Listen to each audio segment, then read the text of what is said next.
I'm calling because I'm very concerned. We have some actual proof that a trucker may actually be transporting bird flu. We have a federal agent who is aware, who has taken the documents to many agencies, including New York State Police, the FBI in many, many states, infection control disease.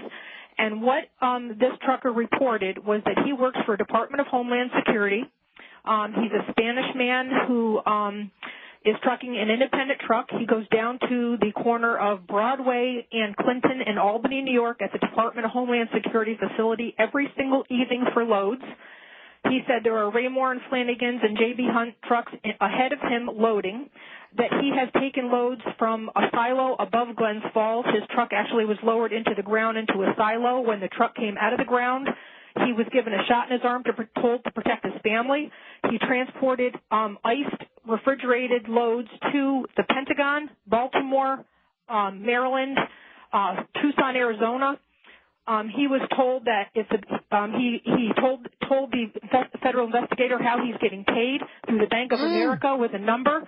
He walks up to a window. He presents his number. He is taken to a back room and paid in cash. He showed the federal agent $100,000 worth of receipts because he gets $5,000 per load, and he's done as many as 3 loads per day. Okay, now wait. Let me just stop you right here because this is amazing information to say the least. Now, perhaps he is transporting vaccines.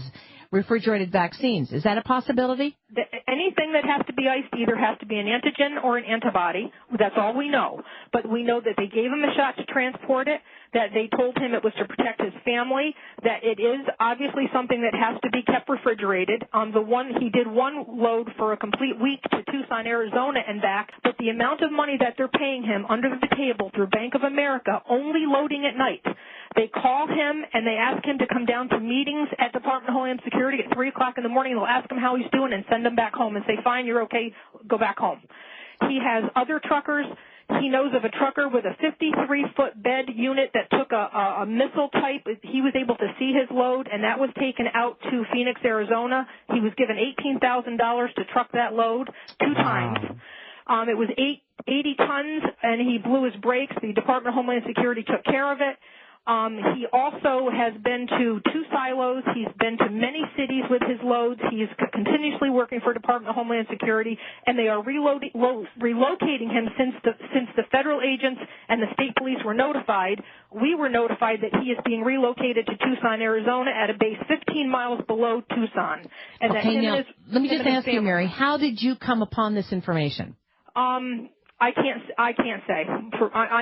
Just what I'm saying already has probably put me in danger, but it is the testimony that many people are aware of, and they are doing nothing about it.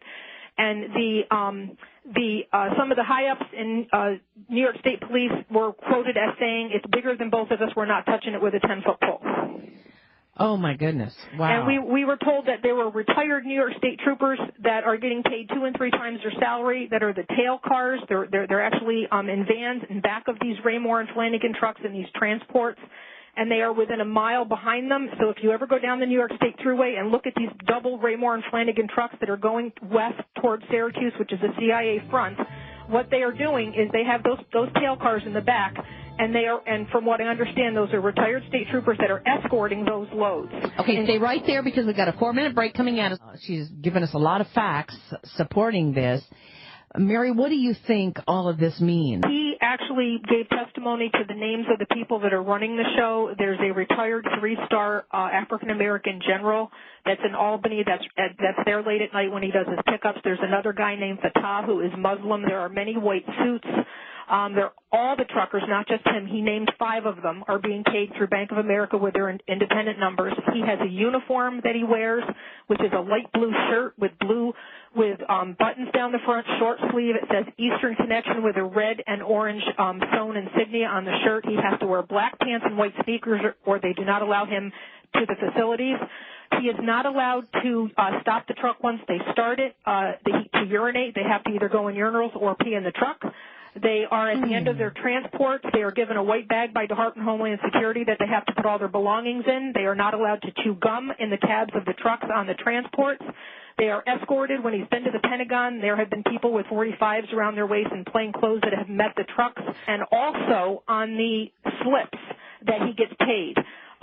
His slips say 30 Carner Road, Albany, New York, to 11 Wards Lane, Menands, New York. And he stated that he has been to neither of those locations, but every single one of his trucking slips for which he gets paid says those addresses. Okay, say that again. 30 Carner Road, Albany, New York.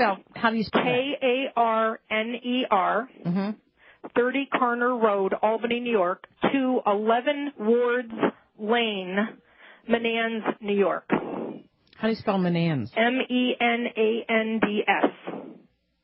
And he's also been transported by Menands police to the city limits when he leaves the facility with a load, and they turn around at the city limit and return as he progresses on with his transports. Okay, now my question is, why did he begin talking about this, or who did he decide to tell this to? Obviously, he knows that he's not supposed to be telling anybody this information. The impression that I got from the agent that I spoke to, because many people got this, I guess they have sent this to a lot of agencies, is he spoke to someone that he knows personally, and he didn't think he was doing anything wrong. He just thought he had a good gig. I think he just thinks he has a good gig with the government. When he was giving the testimony, it was an innocent testimony, and they did not bring up FEMA trains, bird flu, and any of that because they didn't want to tip him off that that he might be doing something wrong because these people have their claws in him hour by the hour, all day long. Okay. This man said that the government told them that if he's good to them, they'll be good to him, and that they were going to take him to a place called Sandy Point in Maryland on the water for government people where it's safe when this was over, and then they have since sent him now to Tucson, Arizona with his family to relocate him on base housing, and all he has to pay for is food because this investigator has spoken to him 3 times. What I'd like for you to do is call me at the Power Hour, 877-817-9829. If you have any additional information on this or anything that we can do about this, give me a call and stay abreast with me because this sounds pretty discouraging, if you ask me. It's not just that. He's had lead cars that like they'll tell him where he's got to go, and he'll be going from point A to point B, and somebody will interrupt the trip and then divert him down a road.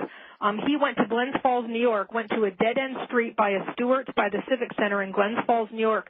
They opened a gate, and he drove 6 miles on a gravel driveway to an underground silo. When the truck came out of the silo after he waited with the other truckers for 3 hours while they loaded in secret, the people who appeared with the truck when the truck was coming out of the ground had Tyvek suits, the masks, the gloves, and all the works on.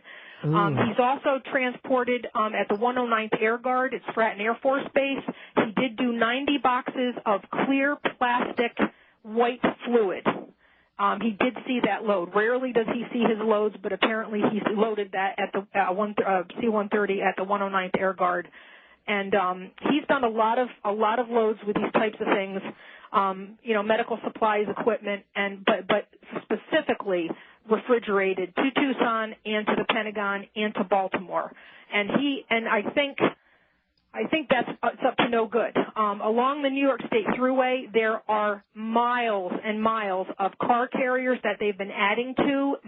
Has to be 30 miles of them right now sitting on the track since before Christmas that seem to be increasing in length. And are you waiting at car carriers? Are you talking about on the road, off the road? No, they're on the railroad tracks, pulled over to the side of the tracks on the spare tracks. Mm-hmm. And they're actually car carriers. And I think it's for dead bodies. I think it's pre-positioning. I do know a Pakistani diplomat who has recently left the Albany area who I knew personally, who told me that America is no more, that he's leaving. He took a child out of a local school in the middle of the school year to leave. He is a player. He knows a lot of very important people, I know for a fact, and he has left the area, has left the country. So I do think that something's going on very sinister. No one will convince me of anything other than that. I've been watching this for 8 months trying to warn people, and there are many agencies that are aware, and they are just not willing to do anything about it from what I see. I mean, I'm nobody. They might be doing something about it that I don't know, but they've been made aware of everything you're hearing. Thank you very much, Mary, for calling in from New York. I really do appreciate your doing this. Whoa. Oh, it gives me goosebumps.